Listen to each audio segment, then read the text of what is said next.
क्या आवर्त सारणी के बाद लास्ट में आधुनिक आवर्त सारणी या मोस्ले की आवर्त सारणी। ठीक है। अब देखिए मेंडलीव की आवर्त सारणी में जो कमियां थी उन सारी कमियों को दूर करते हुए मोस्ले नामक वैज्ञानिक ने 1913 में एक सिद्धांत दिया और एक आवर्त सारणी बनाई।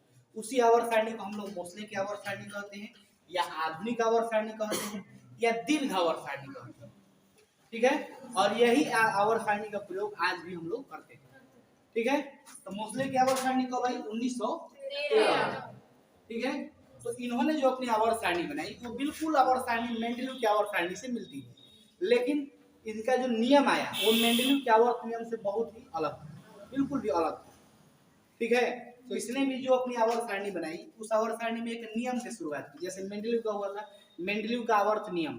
तो आजकल ये जो नियम होगा इस नियम को हम लोग बोलेंगे मोस्ले की आवर्त नियम या आधुनिक आवर्त नियम।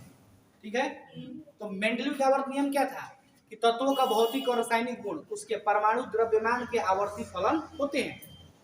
ठीक है। और उसी में थोड़ा सा परिवर्तन करते हुए मोस्ले ने कहा कि तत्वों का भौतिक और रासायनिक गुण उसके परमाणु संख्या के आवर्ती फलन होते हैं। यानी कि अब तक जो हम लोगों ने जितने भी वर्गीकरण को देखा सब किस पर चल रहा है? द्रव्यमान पर। लेकिन ये वर्गीकरण किस पर होगा? परमाणु संख्या के आधार पर। ठीक है ना।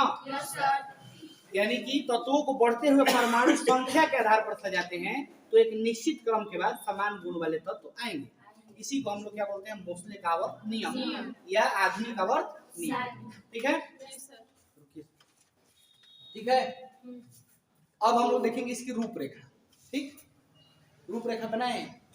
हाँ बनाइए। नहीं उसमें इसमें मोबाइल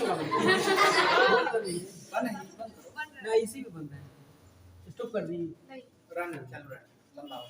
अब हम लोग देखते हैं इसकी रूपरेखा। बनाइएगा तो स्टॉप कर दीजिएगा, लंबा रोक रोको। तो लंबा तो हो ही जाएगा। लंबा